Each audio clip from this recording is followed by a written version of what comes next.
But first, let's talk about ideology. It's probably not going to surprise anybody watching or listening to this that if somebody says, or most people, if somebody asserts that they are non-ideological or post-ideological, you're usually talking to the most ideological people on earth. We're not talking about building buildings or the best way to serve a tennis ball or some other technical function. When you're talking about politics, when you're talking about economics, when you're talking about broad social forces, and you say, I look at it non-ideologically, you are deeply and profoundly in ideology, almost 100% necessarily. And almost certainly that ideology is some form of neoliberal centrism. People on the right tend to have very little problem identifying themselves somewhere on an ideological map. The left, as it has reemerged, you're seeing more people quite willing to say, no, I stand somewhere, and I stand somewhere for specific reasons, whether or not I'm talking about myself as an actual progressive or as a socialist, and so on. Pete Buttigieg and Kamala Harris exemplify an idea of what now is called, and particularly called in Democratic primaries, of pragmatic progressives. And they claim to not be governed by ideology, but in fact by what is possible. Kamala Harris had a profile written of her in the New York Times several weeks ago, which seemed essentially almost directly laundered from Harris campaign talking points, that talked about how her focus was not on macro interventions or really any structural change, but in engineering the power and the bureaucracy of the federal government to help those most in need. And that may or may not be true in certain cases. We can take those policy debates on their own terms. Clearly from her criminal justice record, there's very important areas where that is absolutely not true. There's other areas where it may be true in a minimal sense, but the problem is that the crises that she wants to deal with in a limited way are, of course, the fundamental byproduct of the system that she so steadfastly refuses to challenge. A denial of ideology in its purest form because you believe your worldview is not created by political and philosophical conclusions, but by a quote-unquote objective reality.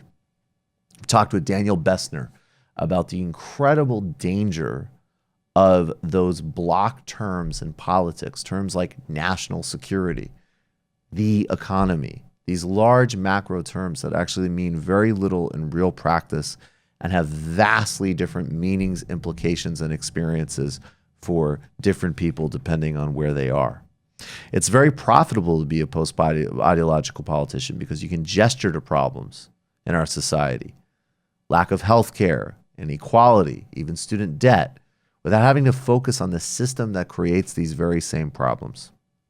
It's not surprising. And of course, Buttigieg just oozes this. This is why someone who on paper is a ridiculous candidate for president, a mayor of a college town in his mid-30s, would, in the best of circumstances, should be asked to maybe do a few more things. But we actually know that primarily what he's known for is some extremely disturbing things on race policing and gentrification. But because he is a McKinsey guy and a Rhodes Scholar, and because he speaks in this non-ideological way, he's able to sort of massage the erogenous zones of the media. It's not surprising that Buttigieg and Harris are the lead with billionaire donors over Sanders and Warren. Most progressives are able to recognize this, but struggle to understand why we argue that it's really important that Bernie Sanders is in fact a socialist and is in fact leading a movement when compared to Elizabeth Warren and some of her very, very good ideas. It matters that Bernie's a socialist and that Warren wants well-regulated capitalism because you can see the distinction in their messaging and, in fact, the fundamental difference in their plans. See, Bernie does have a plan, and the plan is actually already here. This is another fundamental advantage of the Sanders campaign and another reason why he is a structural threat and Warren is not. See, Warren has started to adopt the Sanders argument. Well, the way we're going to do bold things to reform the economy is we'll have a social movement. Well, Bernie's social movement is here now because that is the structure of the campaign. That's the warning messages on ICE raids. That's the immediate solidarity with the attacks on abortion rights. A caller recently noted to me, even with Tiffany Caban, who heartbreakingly came up short in her district attorney's race, that yes, Warren and Sanders both endorsed her, but Sanders' campaign was sending text messages, directing people to help on the recount, treating it like not just an endorsement, but part of a national organizing effort. Bernie's political revolution, not me, us, versus she's got a plan. Can you hear the fundamental distinction here and the fundamental problem with, yes, in some respects, although I will always say, look, you cannot vote in a fully humane and progressive way if you ignore foreign policy. Elizabeth Warren, unfortunately, has both a very bad record on foreign policy in key areas and has not moved significantly on it. Sanders, in some areas, has a very good foreign policy. In other areas where he has been weak, he has actually moved and begun to articulate something different. So that always needs to be noted. But Bernie's rhetoric goes beyond the moral. People should have health care. To the political, people should be able to have control over their life. And having health care should not be governed by your employer or your wealth. It goes beyond fixing a broken system. It actually begins the fuller steps towards seriously democratizing our society. Same thing with student debt. Universal forgiveness versus conditional forgiveness. That's Warren's plan. It's better. It's not Kamala Harris's work in as well. I mean, in fact, Kamala Harris's plan, I won't even go for the cheap joke. I don't see how Kamala Harris's conditionality of student debt on starting businesses in underserved communities doesn't turn into another major accelerator, as if there aren't enough, of gentrification, at least in places like New York and San Francisco and many others. But why the limit? Why the means test? Why the unnecessary technocracy? Why the division in something that actually should be just a universal liberation for all that will pay enormous democratic and economic benefits? When Bernie talks about the billionaire class and names particular individuals, he's working to build class consciousness out of an economic system that creates losers to create winners. This is far different from Warren's rhetoric of a rigged game. Both want to change the system, but Bernie and his movement, they want to transcend it and reset it, and they don't have a romanticism about what existed before. You know, it would be cheap and ridiculous to compare either Sanders or Warren to Trump. A lot of people try to make that cheap, stupid comparison with Sanders. But if one wanted to make the only viable comparison there is, it would be that Warren, in some respects, points to an imagined past. Now, I won't lean on that argument because I think that's an academic argument and it can maybe be elucidated in a certain way. But for purposes of sort of campaign tactics, we shouldn't be cheapening and smearing either campaign with that comparison. But there is a fundamental understanding in the Sanders campaign that, yes, has the game been rigged in different ways? Has there been times where obviously America was far better for workers in the middle class? Without a doubt. And that's why in some ways, as radical as Sanders' campaign is, as we always say, I mean, from Harvey K to Adolph Reed, there is a major part of Sanders' campaign, which is just simply that the New Deal and the Great Society were great in many ways. They were building a really good social democracy. They were stopped because of racism and because of structural impediments, because of the racial dynamics of our society. Bernie Sanders wants to complete those programs in a fully democratized, universal way that transcends and resets the society. Warren is talking about not a time when it wasn't rigged in terms of things like the New Deal, though, and an impulse towards broader social democracy. She still talks about being an ardent capitalist and has a commitment to the mythology of a game and a system that has never worked for a broad set of working people. And to the extent it did work, it was because of labor gains and redistributive policies, not because of an ethical capitalism. And one needs to take that in and absorb that, even if one does not want to fundamentally change the market system, because that is an objective historical reality. How you reach your conclusions matters. Highlighting the difference between Bernie and Warren isn't about nitpicking or attacking. It's about making a distinction about two very different societies: a well-regulated capitalism or a democratic, socialistic future.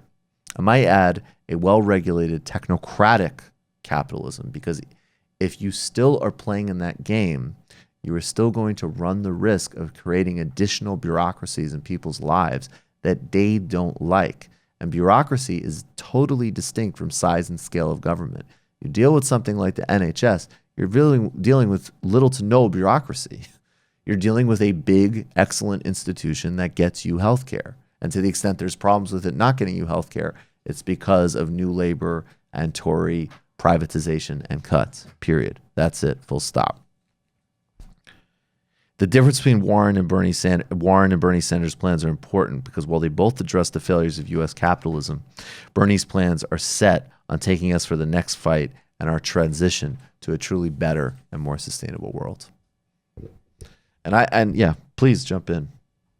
Yeah, I mean, and I think hitting on that point is so important. The last point about Bernie Sanders' politics and that how they're laying the groundwork for the next fight, which is the idea that it's not just about mitigating some, symptoms that we're seeing now, but actually pushing them even forward to saying like, all right, things are bad now, but we actually have a vision for a much better future that's going to function better than any kind of imagined past that's ever existed.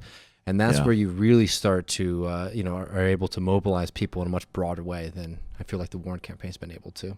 Definitely. Well, and I think, yes, that fundamental distinction of not me, us versus she has the plan still also speaks even. And again, I want to say our viewpoint is socialist, but I think even in that broader democratic impulse, that the training of the technocracy to off-source those decisions so that she has a plan, they have a plan, so-and-so is so smart, versus we actually have to do this. And then that actually points to a structural contradiction in the Warren campaign, right? Because they've caught up with the Sanders argument. And now Jon Favreau acknowledged recently with Bree that whether or not you elect a Sanders or some centrist whatever, that you need to have a movement behind you to do anything.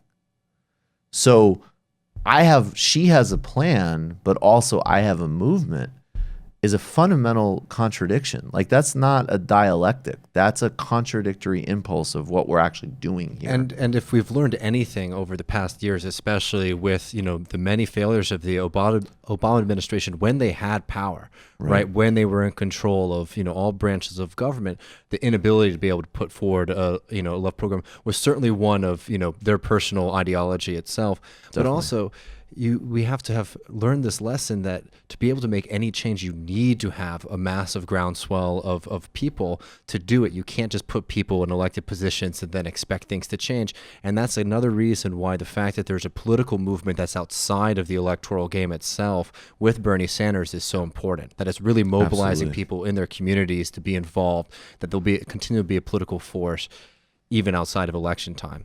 Definitely. Yeah, and I know we don't want to harp on this comparison, but it reminds me of Tia Ria Francos when she said this when Tucker was, peacocking about supporting Elizabeth Warren a few months ago. Right. But she says, Warren's call for economic patriotism resonates with the xenophobic right. That's because it assumes a mythic unity between American bosses and workers aligned against foreign competition. But workers and bosses' interests cross borders. And it kind of reminds me of, like 5 years ago, this was much less certain, but the term progressive was sort of the main banner, right? And the problem I have with that is if you historicize that for America, it's like you go to Teddy Roosevelt, and you go to sort of like a sort of nationalistic corporatism, but that was like fixated on fairness and like did a lot of good antitrust stuff, but was still like focused on national leadership and pride. Well, that's her message. Yeah, exactly. That's undeniable. Again, but she's a true progressive in that sense. She is, and that goes back to that goes back to the green militarism stuff. That is and I want to be clear. I think Harvey K really does navigate a course. I absolutely think that Bernie is a patriot and absolutely loves America, because America. There's so many different traditions of what that even means, but I think he is of that worker-oriented, broad-based vision. And I do think that, yes, that there is a continuity there of we can have a powerful national capitalism, and the advantage is you break up monopolies, you do these really important interventions, but it does not have a fundamental power rebalancing. And it also is, again, it makes a lot of sense that just the total limitations and even real embrace of militarism. And, I keep harping on this because, frankly, like, the ecological dimension of these things demands that everybody pay attention. And I would say, look, I'm not a big, I don't go to moral arguments that often, frankly, although obviously they're always there. But I don't understand how you can fancy yourself some type of sort of like, conscious voter and not think that, wow, my vote affects literally every single human being on the planet. And you need somebody who's constructing something different in foreign policy. And the only person who's putting it on the table remotely happens to be the leading left candidate. So, I don't know. Plenty of time to make this argument, but I really hope that can, come across. You've just watched a Michael Brooks show video, and you can watch all of our full main live shows every Tuesday night at around 7 p.m. Eastern Time, and subscribe to get all of the clips you want. We're covering the globe. We're focusing on international relations, the intellectual dark web. We're having fun. We're doing deep dives with a lot of amazing guests. Of course, become a patron for the whole thing at patreon.com/TMBS, or subscribe to this YouTube channel and help us keep growing and get that content out there. Subscribe below.